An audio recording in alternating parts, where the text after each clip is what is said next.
Hola, ¿qué tal, comunidad Casa Azul? Bienvenidos a esta nueva sección de Subdirección de Vinculación y Desarrollo Profesional del Aula al Mundo. Esta sección está pensada para entrevistar a los egresados de esta escuela que se están destacando en diferentes ámbitos de la actuación. Yo soy Hannah Kineret. Y yo soy Ale Pierre, y el día de hoy nos acompaña Joshua Okamoto. Él es egresado de la generación número 16 y está siendo destacado en cine, televisión y teatro.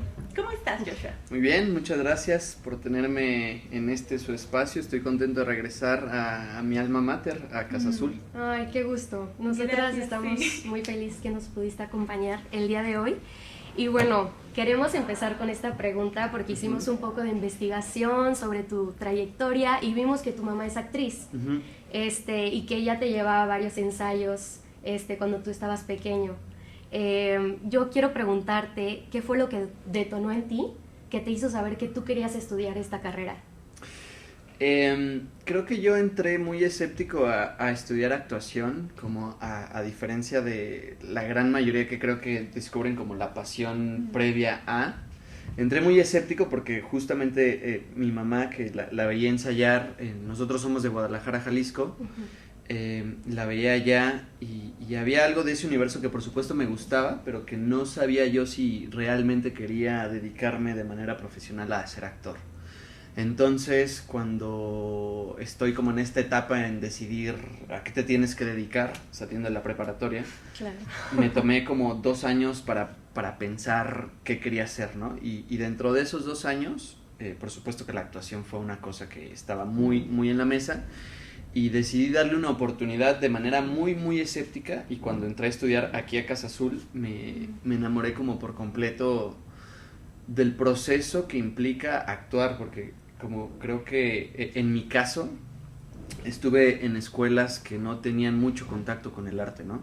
En Guadalajara estuve en escuelas prácticamente como muy, muy regidas por la religión y por una cosa ahí medio semi-militarizada. Entonces, cuando estuve en contacto con un poco de cultura, creo que fue como muy, muy gratificante para mí, para mi proceso, y me di cuenta que a partir de cualquier tipo de arte, en este caso hablando de la actuación, podía acceder a cosas de mí que no sabía que tenía. Y como que ese regalo que me dio la actuación, que fue conocer mi mundo interno, me terminó por enamorar, ¿no? Y eso fue que lo descubrí acá en las aulas de estas instalaciones. Bueno, a mí me tocó otra sede, pero bueno, Sí. creo que el alma sigue siendo un poco la misma, y fue como llegué acá a la actuación, ¿no? Ese fue un poco el proceso. ¿Y ya en la carrera alguna vez sentiste que tener una figura tan cercana, actriz, te ayudó a comprender conceptos o a resolver dudas sobre tu proceso? Sí, fue lindo como tener esa figura ahí de cerca, pero también algo que quise mucho fue como encontrar un camino y herramientas propias más allá que herramientas heredadas, y por supuesto que creo que no hay que negar lo heredado, pero también creo que el ser actor o el ser actriz es una búsqueda propia que no termina. Yo creo que nuestra profesión o nuestro oficio es muy similar, por ejemplo, al de los doctores, ¿no? Como es todo el tiempo están estudiando lo humano, y creo que nosotros como intérpretes, actores, actrices, es un poco lo mismo, ¿no? Entonces todo el tiempo hay como una curiosidad. Creo que la curiosidad es materia prima para ser actriz, para ser actor, la capacidad de sorprenderse, Claro. y sobre todo como mirar el mundo con ojos de niño, ¿no? Creo que eso es algo que me ha ayudado a mí un montón para seguir como curioso, con esta capacidad sorpresiva, y sobre todo eso, ¿no? Como mirar la vida con ojos de niño. Okay. Sí. ¿Cuál era tu materia favorita en la escuela? Mi materia favorita yo creo que era voz y actuación. Wow. ¿Voz por qué? Voz es nueva, nunca Sí, la había escuchado. Bueno, no sé cómo se llame, no sé, seguramente tenía otro nombre. Como voz y dicción. Voz y dicción, Ajá. claro, voz y dicción. O verso también ahora. Verso, claro, verso ya es más adelante, ¿no? Sí, ya mucho es más eso. adelante. Me encantaba voz, me encantaba mucho la técnica de Linklater. Que a mí me ok. tocó tomar clases con Yever, un saludo para Yever, Sí. no sé si Sí. siga. También me tocó con Ale Marín, entonces como que hubo algo de de encontrar mi voz, aunque suene un poco trillado, pero justo, no solo encontrarla físicamente, sino encontrarla intelectualmente y saber qué es lo que quería, que me hacía mucho conectar con la clase de voz. Y bueno, por supuesto que actuación, ¿no? Creo que eran mis clases favoritas. Yo en corporal, la verdad es que siempre fui muy malo. Era de los que se ponía muy, muy hasta atrás porque no podía seguirle el ritmo a mis compañeras, que tenía unas compañeras extremadamente hábiles con mi cuerpo, lo cual les admiro y les envidio, pero creo que esas eran mis dos clases favoritas. ¿Y en corporal nunca tuviste una frustración o algo así porque no te salían las cosas como por supuesto que sí, ¿no? Llegué el primer año, llegué y tenía compañeras que venían con un proceso de bailarinas, o compañeros que venían con un cuerpo muy entrenado y de repente como sentirme tan rezagado en muchas áreas, intelectualmente hablando también, fue algo que más que me frustrara me estimuló un montón, ¿no? Como creo que eso me ayudó muchísimo, como intentar estar a la altura, y yo creo que gran parte de ser artista consiste en tener una red de apoyo, una red de contención, ¿no? Y en este caso, que yo la primera red de apoyo y la primera red de contención la encontré en las aulas con mis compañeros, y después cuando sales a la vida profesional, pues te vas dando cuenta que también vas armando como una generación y un equipo de trabajo con el que te vas acompañando, porque creo que es importante acompañarse en el camino, ¿no? Creo que este es un camino que se puede de repente sentir solitario, sobre todo cuando vas como avanzando en la carrera y digamos subiendo peldaños y escalones, se puede sentir como con mucha gente alrededor, por supuesto, pero también creo que es importante ir encontrando como tu tribu, ¿no? Y creo que es importante estar acompañado de actrices y de actores, porque al final del día compartimos procesos, ¿no? Las incertidumbres son las mismas, los miedos son muy similares y los procesos de creación también son muy afines. Entonces creo que eso es importante, ¿no? Como ir encontrando a la gente con la que te vas a ir armando como artista, ¿no? Y todo el tiempo estar como rebotando ideas con ellos es algo que es, pues para mí es muy estimulante hasta la fecha. O sea, te ha ayudado mucho tener como este grupo de personas a tu lado para sobrepasar estas situaciones complicadas. Total. Y también, más allá de sobrepasar situaciones complicadas, creo que también es importante rodearte de gente que admires y que te guste cómo trabajan y cómo se vinculan con lo mismo que tú haces o con lo mismo que tú buscas, ¿no? Eso es estimulante porque de repente la inspiración es algo que no está todo el tiempo dentro de la carrera, ¿no? O sea, la inspiración son periodos mucho más cortos, son ventanas de tiempo mucho más acotadas que la creatividad. La creatividad creo que es un periodo que es casi como un estilo de vida, le llamaría yo, ¿no? Entonces como que estar rodeado de esta red de apoyo creo que es muy importante, o al menos para mí es muy, muy importante. Ok, es que sí, justo, o sea, porque siento que esta carrera es de mucha paciencia y resiliencia totalmente.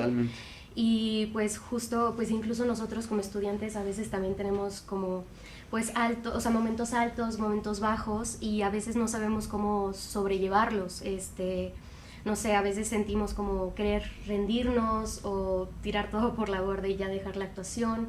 Como que no sé si tú tuviste algún momento justo algo así durante la carrera o incluso también en tu vida profesional, que nos puedas recomendar algo de cómo podemos pues sobrellevar estos momentos muy feos para todos los actores o solitarios, como lo mencionaste también. No, definitivamente, creo que todos los artistas, no solo nosotros los actores, pasamos por estos altibajos, ¿no? Y estos momentos de incertidumbre, y como cualquier industria que, por ejemplo, nosotros, o sea, hablando desde un lado más profesional y no tan pedagógico, que nos dedicamos a la industria del entretenimiento, pues como todas las industrias tienen sus altas y sus bajas, ¿no? Hay temporadas donde hay muchísimo trabajo y hay temporadas en donde no hay tanto trabajo.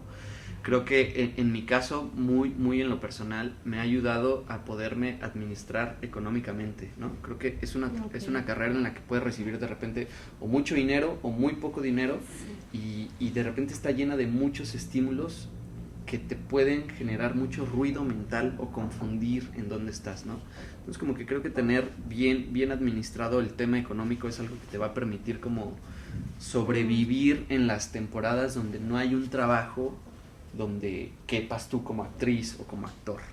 Esa es una cosa que yo aprendí un poco sobre el camino, que he atesorado muchísimo, ¿no? Como ser muy administrado con mi tiempo y con mis finanzas es algo que me ha permitido, yo creo que, seguir en el juego. Y poder pasar periodos de sequía en donde puedo parar 6-7 meses sin hacer absolutamente nada y poder vivir. Creo que un poco un poco de lo que va, o lo que yo descubrí de los primeros años de egresar es que puedes vivir con muy poco, pero con mucho estilo, ¿no? O sea, como, yo creo que un poco ser artista es eso, que vivir con poco, pero con muchísima onda y con muchísimo estilo, es algo que puede suceder, ¿no? Por supuesto que ha habido momentos, por ejemplo, la pandemia, en donde se paró por completo toda la industria, en donde un poco había una incertidumbre de saber si esto iba a seguir o no, si había tomado la decisión correcta o no, pero creo que yo cuando escuchaba a mis maestros decir que esto era una carrera de resistencia, yo decía, qué ridículos, ¿no? O sea, como que genuinamente no lo vinculaba con lo real. Sí. Y por supuesto, una vez que pasas el umbral de la escuela al mundo profesional, y ese pequeño gran paso es abismal, pues por supuesto que te das cuenta que hay muchísimas cosas que son de resistencia, ¿no? Nosotros todo el tiempo estamos, sobre todo cuando estás audicionando, estás enfrentándote a un constante no. No. Y eso se puede sentir de repente muy personal, ¿no? Sí. Y en realidad hay muchísimas cosas que determinan si tú te quedas en un papel o en una obra o en un comercial o en una película, en lo que sea. Hay muchísimas cosas que determinan que no tienen que ver necesariamente contigo, ni con tu talento, ni con tu entrega, ni con tu compromiso, pero de repente enfrentarte a tantos nos, por supuesto que llega un punto que es muy confrontador, ¿no? Entonces por eso es donde creo que uno tiene que ser resiliente y acompañarse, ¿no? Como que regreso a esta cosa de tu red de contención, tu red de apoyo, ¿no? Es una carrera que puede ser muy, digamos, que va muy de la mano de la incertidumbre, pero que es muy gratificante cuando suceden cosas. Claro. Okay. Hablas mucho de el salir de la escuela y cómo al principio no entendías esto de resistencia, pero estando dentro de la escuela, ¿crees que hubo alguna epifanía que tuviste para ya salir y aplicarla al mundo luego? ¿O tardaron en caer esos 20? Pues más que como una epifanía, creo que desde cómo te vinculas en el aula de clases con el trabajo es como te vas a vincular en la vida profesional, ¿no? Creo que muchas veces, o al menos yo como en este proceso, que para eso es la escuela, ¿no? Para estar probando cosas y fallar, sobre todo fallar. Creo que este es el espacio para errar. Allá afuera, por supuesto que también está permitido el error y es muy bienvenido, y el error siempre va a ser una cosa muy fértil tanto en la vida como en la escena.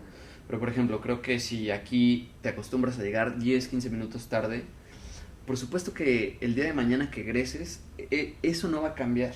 Creo que cómo te vinculas desde el aula y cómo te vinculas con tus compañeros y cómo te vinculas con tus maestros y cómo te vinculas hacia el trabajo aquí en la escuela, esos gestos se van a filtrar a tu vida profesional de manera inevitable. Entonces creo que este es el espacio para pulir todas esas cosas, ¿no?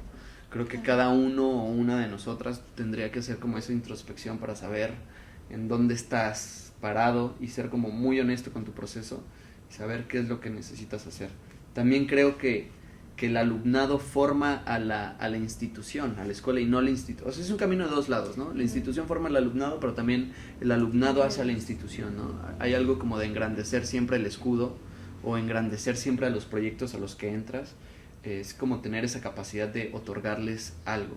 Pero creo que eso, ¿no? Como regresando a la pregunta original, como te vincules acá, es normalmente como será en el trabajo. Eso no va a cambiar. Okay. Justo yo tenía otra pregunta ahorita que mencionaste la pandemia. Pues me imagino que los procesos de casting pues han cambiado muchísimo, ¿no? De antes de la pandemia, después.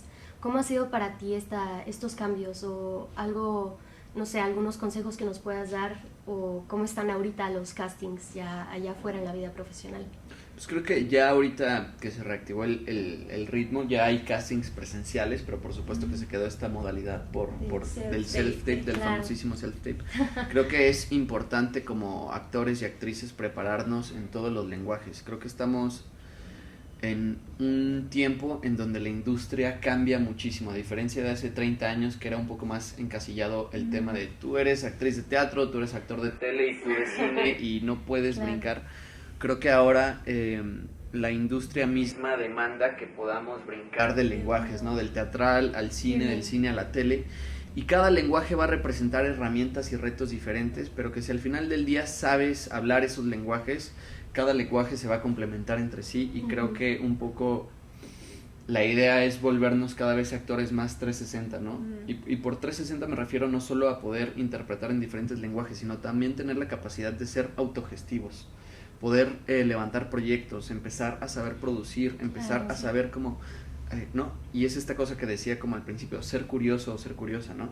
Ser curiosa no solo me refiero a un trabajo actoral, sino se empieza como a filtrar otras áreas y empiezas un poco a desarrollar otras herramientas que te permiten también tener una carrera mucho más sostenible a largo plazo, ¿no?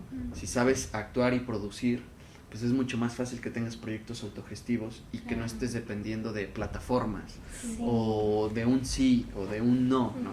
Por supuesto que yo creo que hay que jugar en todas las áreas, ser autogestiva, poder audicionar, poder hacer tele, poder hacer teatro, poder hacer cine, pero eso, creo que adquirir herramientas es muy importante, ¿no? Para poder desempeñarte en los 3 formatos que hasta ahorita existen. ¿Tú sientes inclinación hacia alguna en específico o que te guste hacerla más? A mí, fíjate que yo descubrí muchísimo ya en el camino que me gusta mucho el audiovisual. Como que fue algo que me enamoré, por supuesto que me sigue encantando hacer teatro. Mi formación es teatral, Claro. Sí. entonces como que ese es como, estoy muy atravesado por el teatro en ese sentido, pero me di cuenta que en el audiovisual como que me encontré en un lugar que me gusta mucho y también es en donde se me han presentado más las oportunidades, ¿no? Creo que también un poco uno intenta decidir, pero también la misma industria te va poniendo cosas que tú tienes que ir tomando, ¿no? Y seguramente habrá personas acá que salgan y que sean muy virtuosos en el teatro y que hagan una carrera muy prolífica en el teatro, pero otros en la tele, otros en el cine o en su caso, en el mejor de los casos, en los 3 formatos, ¿no? Pero yo creo que ahorita, de unos años para acá, he estado haciendo mucho más audiovisual. ¿Y cómo entraste, o sea, saliendo de la escuela, luego empezaste allá a trabajar, ¿no? Estuviste activo desde el 2018. ¿Cómo entraste a esta industria de lo audiovisual? Porque creo que tu primer proyecto fue Narcos, si no me equivoco. No sé si ya tenías agencia en ese momento o lo conseguiste por ti solo, porque normalmente dicen por ahí que si no tienes una buena agencia no recibes buenos castings. Entonces me gustaría saber cómo conseguiste este casting de Narcos, cómo te llegó el proyecto, como un poquito del proceso, si nos puedes contar. Claro. Muchísimo antes de egresar, ya yo estaba como, empezaba justo a acercarme a figuras que ya estaban dentro del mundo profesional, ¿no? Para empezar a sondear cómo estaba allá afuera, ¿no? Entonces me empecé a encontrar con conceptos como hacer un book, hacer un reel, un currículum, y de repente dices como, ¿cómo voy a hacer un demo si no tengo material, no tengo currículum, entonces no me van a contratar? Estás como en este eterno como ciclo que parece interminable. Y me dediqué como a conseguir listas de directoras de casting y productoras y empezar a mandar como headshots y fotos y currículum y empezar como a hacer como mucho trabajo de mesa y empezar a tocar puertas. Y precisamente me enteré de una convocatoria para este proyecto de Narcos y cuando paso un par de filtros y deciden que me quedo, entonces como que yo sabía que tenía en mis manos algo. Todavía no entendía qué era, pero sabía que tenía algo que tenía valor. Entonces con ese proyecto que yo ya sabía que ya estaba firmado, fui a buscar managers. Les dije como, oigan, tengo este proyecto y necesito a alguien que me represente, ¿no? Como, ¿cómo te lo doy? Tú cobra tu comisión, pero, o sea, ayúdame, ¿no? Como, mira, ya conseguí esto. Entonces como eso, como poner cosas sobre la mesa siempre va a ser bueno. Y repartir el pastel también siempre va a ser muy bueno. Y en ese proceso no conseguí manager. O sea, como no lo conseguí. Y no entendía por qué, ¿no? Claro, vas egresando, nadie te conoce. Es un poco complicado, es difícil que la gente de repente crea en ti, mas no es imposible. Creo que hay que tener mucha astucia en el mundo profesional. Y después, a la par que estaba haciendo Narcos, estaba haciendo una obra de teatro con otro ex egresado de acá que se llama Alonso Íñiguez, que ahora es director, que él fue mi maestro en tercer año y él fue el que me jaló a hacer teatro, ¿no? Al mundo profesional. Entonces también eso, como lo que decía, cómo te vinculas con tus maestros también es una puerta de acceso a muchas cosas. Y a partir de esa hora fue que conseguí un representante. Ok, o sea, no fue por Narcos. No fue por Narcos, sino fue, o sea, como que yo pensé que iba a llegar por ese lado y llegó llegó por hacer teatro, ¿no? Y a partir de eso, una serie de audiciones que, pues, Después de muchos nos, le pegué a uno, después de otros muchos nos, le pegué a otro y así sucesivamente. Ok. Y también, o sea, ¿cómo supiste confiar en esta agencia? O sea, porque supongo que pues hay muchas agencias como que te venden acá todo muy padre y luego te roban dinero, te hacen firmar y ya no te pelan, no sé. Claro. Entonces, ¿cómo supiste que esta agencia que te tocó a ti era la indicada y era una buena opción? Creo que un poco fue entre azar y fe, ¿no? Creo que ser actor, ser actriz está muy acompañado de dar saltos de fe. Claro. Y tienes que tomar esos pasos, ¿no? Yo, sí. En realidad, como consejo, seguramente muchas agencias me van a cancelar después de que diga esto, yo diría que no firmen contratos de 2-3 años con sus representantes una vez que egresen. Yo les recomendaría en la medida de lo posible que negocien poder firmar periodos de prueba por 6 meses, porque si en 2 años no te mueven o uno no está a gusto o no están teniendo los resultados que tienen, te obliga a quedarte 2 años en un contrato laboral y son 2 años de tu carrera que no van a regresar. Entonces yo lo que he intentado hacer siempre es firmar periodos de prueba de 6 meses, renovarlos cada 6 meses o en su caso no firmar nada y tener un contrato de palabra y ser cabal con la palabra, ¿no? O sea, ser realmente cabal, porque también creo que mucho de lo que te va a respaldar allá afuera como artista es tu prestigio. Y si la gente sabe que no cumples con tu palabra, no llegas a tiempo a un llamado, si eres irresponsable, o sea, ¿me explico? Esas cosas por supuesto que van a estar ahí todo el tiempo. Entonces yo diría que se sometan a periodos de prueba de 6 meses con las agencias. Y también parte de ser autogestivo, ¿no? Porque dices que tú buscaste a las directoras de casting y los directores de casting. Y a partir de eso, ¿qué les enviaste? ¿Un demo reel? Pues empecé a mandar primero mi material y después que se estrenaba un proyecto, pues empecé poco a poco a recolectar eso y un demo y demás. Pero creo que también un poco el trabajo va hablando por sí solo y el mismo trabajo te va abriendo puertas, ¿no? Entras a un proyecto y te vas vinculando con un cierto grupo de personas que pertenecen a un cierto sector de la industria y eso se va haciendo como una bolita de nieve poco a poco, ¿no? Entonces vas sorteando una serie de cosas y es ahí en cuando yo empecé como mi camino en el audiovisual, digamos, ¿no? Me integro a Narcos, me conecto con un cierto sector de la industria, les gusta mi trabajo, me dan una audición para otra cosa, repito, un papel un poco más grande y así es como vas escalando. Esto suena como fácil y suena rápido, pero en realidad tengo 11 años acá en Ciudad de México y siento que apenas realmente estoy como empezando mi carrera como actor, ¿no? Entonces sí, es una cosa que ojalá les tome muchísimo menos tiempo, ¿no? Y cada proceso es bien personal, pero sí es una cosa de muchísima paciencia y muchísima resistencia. Sí, resistencia. Hasta ahora, ¿cuál ha sido tu proyecto favorito? Mi proyecto favorito, pues me ha gustado mucho hacer Los Reyes de Oriente, que es el último proyecto que estrené. Sí, justo ahí te íbamos a decir que nos invitaras al final, si quieres aprovechar también. Yo creo que ese ha sido uno de los grandes proyectos que he hecho, de los más entrañables para mí. También So 10 o So X también ha sido como un gran proyecto. Y un par de proyectos ahí que están por estrenarse, pero yo creo que eso, que se pueda ver. Qué padre. O sea, justo yo tengo esta pregunta porque me da muchísima curiosidad porque yo fui a ver So 10 y me dio mucho gusto ver a muchos mexicanos, ¿no? Y bueno, que tú eras uno de ellos. ¿Cómo te llegó este casting? ¿Cuál fue tu proceso de casting? No sé. Pues fue, digamos, mandan el casting y nos convocan a un cierto número de actores a casting presencial. Okay. Y justo era como 1 minuto de llorar, 1 minuto de gritar, 1 minuto de perder el control, y repetirlo, ¿no? Eran estados muy álgidos. Y de repente lo que pienso más allá de si el casting fue bueno o no, es como hay que tener la capacidad de estar preparadas y preparados todo el tiempo para cuando lleguen las audiciones, ¿no? Yo, una manera que me he mantenido un poco entrenando es a partir de los castings.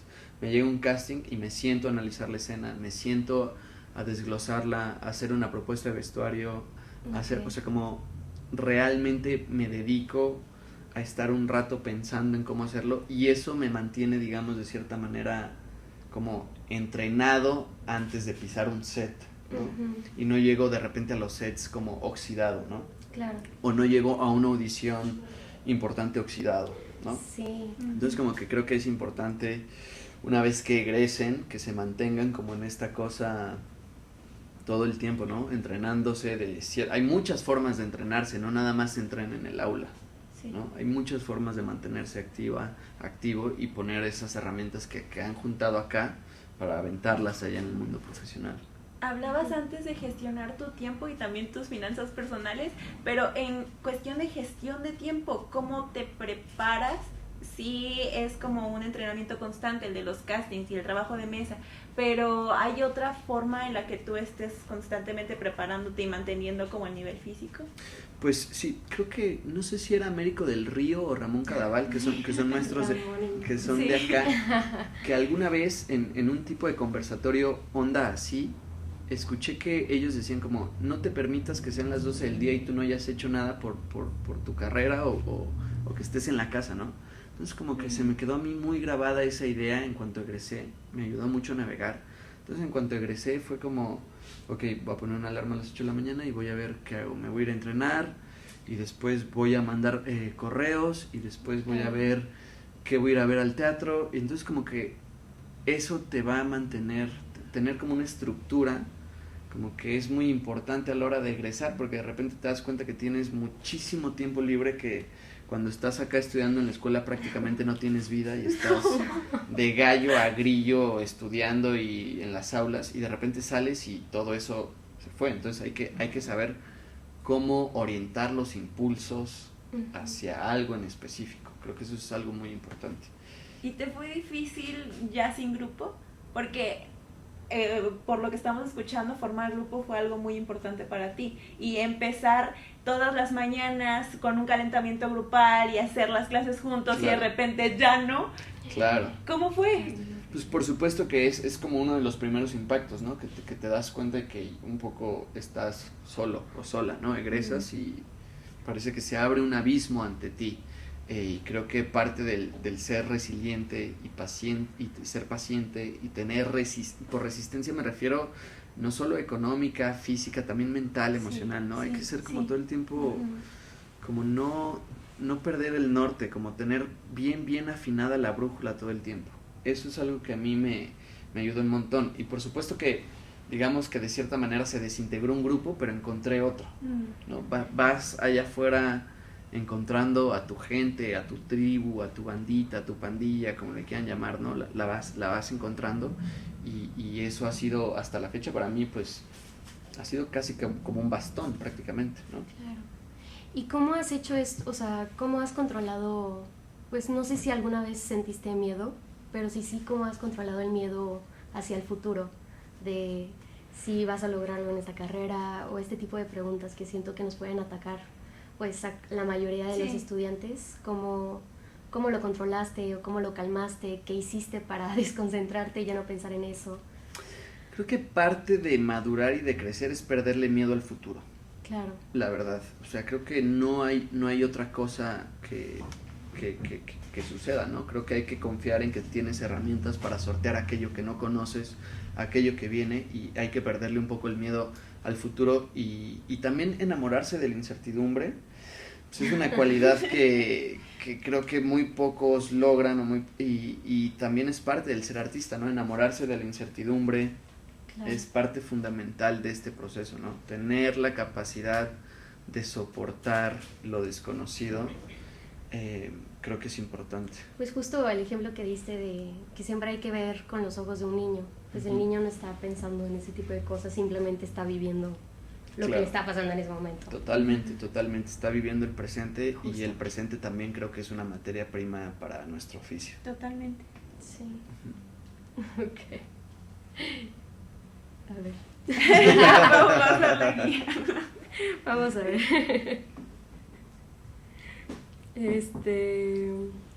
Bueno, otra cosa. Siento que esto, bueno, al menos siento que toda mi generación, al menos la mía, tiene mucho esta duda. No sé, ¿qué nos puedes recomendar sobre el ANDA, el SAT? Ah, sí, el SAT. SAT. O sea, ¿cómo tú entraste a este mundo? yo creo que contraten un contador, una contadora. Claro, sí, yo creo que lo principal, ¿no? Yo tampoco confiaría en llevar mis finanzas, mi 32 de positiva y todas esas cosas que no entiendo. Creo que hay que delegárselas a personas que se dedicaron a estudiar eso. Yo creo que hay que apoyarse, hay que usar esas herramientas. Ajá. La ANDA es algo que te va a dar acceso cuando tú tengas un contrato con una producción y a partir de eso te das de alta. Ok. Pero ¿qué pasa si te llega primero el proyecto?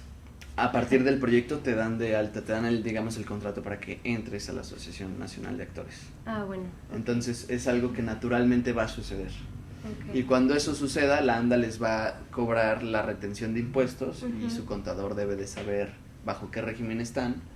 Y es mucho más sencillo de lo que en verdad se cree. Sé que puede sonar muy abrumador porque nosotros nos dedicamos a generar imágenes y estímulos, no a generar facturas. No. Entonces creo que no desde ese lugar, pues. Pero eso, como deléguenselo a alguien más. Necesitan delegar esas áreas de las que no sabemos. De los que no sabemos, ¿no?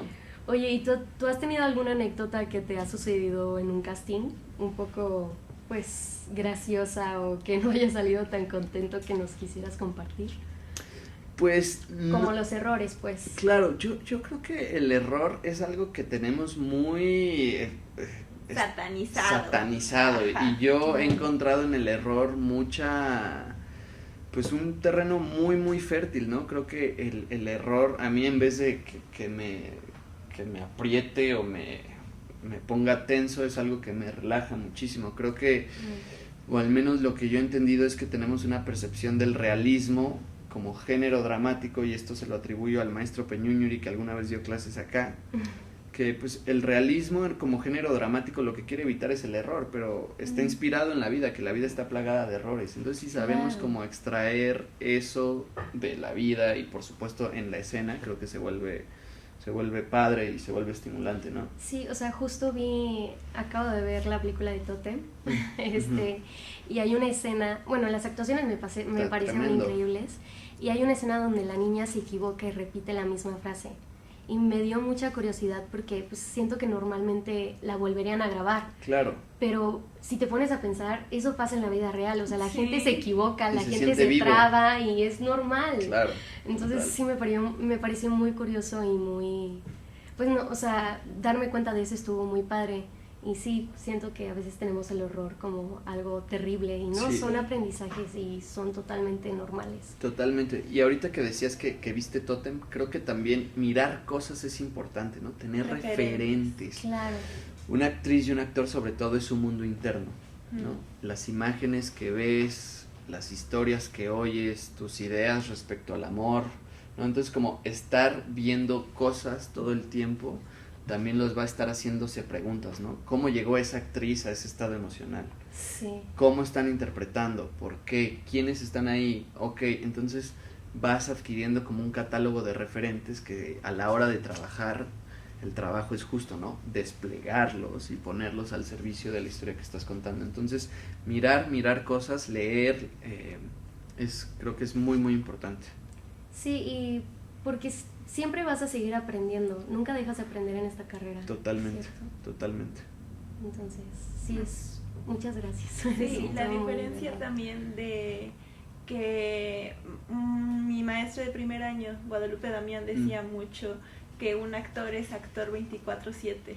Entonces no solo encontramos las referencias, que sí es muy importante tener referencias tal cual como artísticas, pero el ver las cosas desde una mirada de sorpresa al salir a la calle, ¿no? También hay maestros que me decían mucho de que los actores somos observadores profesionales. Totalmente. Entonces sí, me hace mucho sentido. Totalmente. Y también yo creo que de cómo te vinculas con la vida es cómo te vas a vincular con la ficción. Si allá afuera en la calle estás apático o en el celular o no estás como buscando relaciones significativas o teniendo tiempo de calidad con cosas, no vas a agarrar como lo importante que es, porque nosotros hacemos una síntesis de lo real, ¿no? Como que vamos al primer plano, que es lo que todos conocemos o denominamos como real, tomamos cosas y luego las sintetizamos para contar otra historia, que a su vez esa historia se regresa a lo real, ¿no? O sea, como que hay un ir y venir con lo ficticio y con lo real que se alimenta todo el tiempo, y hay veces que la línea es muy delgada o prácticamente no existe. Entonces también cómo se vinculen allá afuera con sus amigos, con su familia, con ustedes, con su sociedad, con su entorno, con la naturaleza, bla, bla, bla, bla, bla, bla, bla. Podría decir una lista infinita de cosas. Es como también van ustedes a interpretar, creo yo, eso. Sí. Okay. ¿Repúblico tiene alguna pregunta? Ustedes, muchas gracias. ¿Y cómo llegaste a esa reflexión que acabas de decir, de vincular como lo de afuera con la ficción? O sea, obviamente sabemos que aquí en la escuela, pues a mí ya me lo están enseñando, ¿no? Pero más allá de, es como este pensamiento incluso filosófico que tienes, ¿cómo llegaste a él? ¿Lo tuviste desde hace mucho? O sea, ¿en qué momento como que empezaste a tener esa conciencia de que la realidad y la ficción y el cómo te desenvuelves afuera impacta? No sé si, o sea, como que no tengo registrado en qué momento o qué fue lo que lo detonó, pero creo que es como consecuencia de muchas cosas, ¿no? De mirar, por ejemplo, empezar a mirar docuficciones también fue algo que me lo activó, ¿no? Y eso es a lo que me refiero un poco con tus referentes, te terminan de armar como actriz en este caso. En tanto se armó con mis referentes, con mis experiencias de vida, que de repente yo decía, claro, antes, por ejemplo, un ejemplo muy personal, antes yo no entendía lo que era la muerte, ¿no? Fallece mi abuelo y de repente me encuentro en una escena en donde hay algo con la muerte y hay algo que se conecta, ¿no? Y no es necesariamente el recuerdo de mi abuelo, pero hay algo que en su momento lo viví de manera tan intensa que se quedó registrada en el cuerpo. Entonces, como entre mirar docuficciones, entre pasar experiencias personales, en mis sesiones de análisis también hablo como mucho de qué va a ser actor y qué es la ficción. Entonces como que un cúmulo de cosas que me terminaron llevando allá y es como una de las directrices que sigo para actuar, ¿no? Cómo yo me vinculo con lo real, en este caso con esta charla, en este foro con ustedes, es algo que me ayuda para seguir explorando herramientas, ¿no? Y no lo hago solo para explorar herramientas, sino ya es un estilo de vida, ¿no? Creo que ser actor, ser actriz tiene que ver mucho con ser humano, y a mayor ego también creo que es más difícil interpretar porque estás como todo el tiempo sesgado, ¿no? Entonces si te relacionas desde un lugar mucho más humano, creo que eso es mucho más rico, tanto para ti y después eso se va a traducir en la ficción.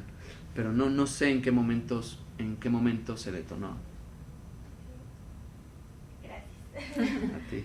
En los pasillos recuerdo mucho, me ha tocado convivir con diferentes generaciones.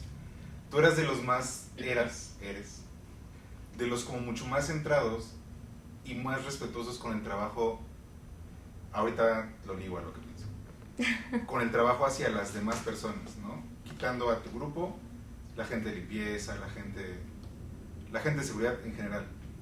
Ese respeto que es del trabajo hacia los demás, tú como actor, igual cuando ya estás en set tienes que entender que tienes que respetar Totalmente. a todo el mundo, ¿no? Totalmente. ¿Cómo crees que eso afecta o no afecta en el trabajo profesional? Porque al final creo que ahorita ya estás, ¿y cómo? Y otra, eso. Y la segunda, ¿cómo no te mareas?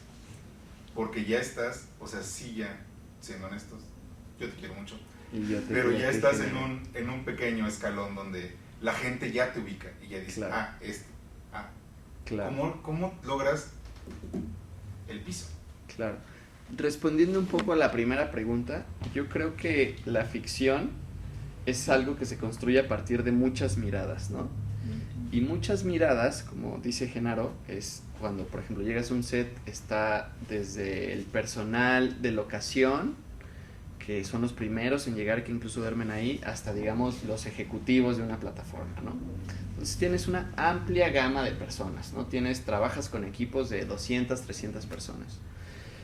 Resulta que nosotros como actrices y actores somos el eslabón que se ve, pero no por eso somos el más importante, ¿no? La ficción es un trabajo en equipo, es algo que se construye a partir de muchas miradas y por eso creo que todo mundo tiene un rol que tiene muchísimo valor y yo eso es algo que agradezco muchísimo desde siempre. Y creo que esto tiene que ver desde, yo creo que una educación desde casa, ¿no? Que me han enseñado siempre a que hay que respetar a todo el mundo, y creo que eso es muy importante. La gente en el trabajo lo agradece muchísimo, que uno sea respetuoso y agradecido. Hay que agradecer cuando uno está trabajando también, porque no todo el tiempo lo estás haciendo.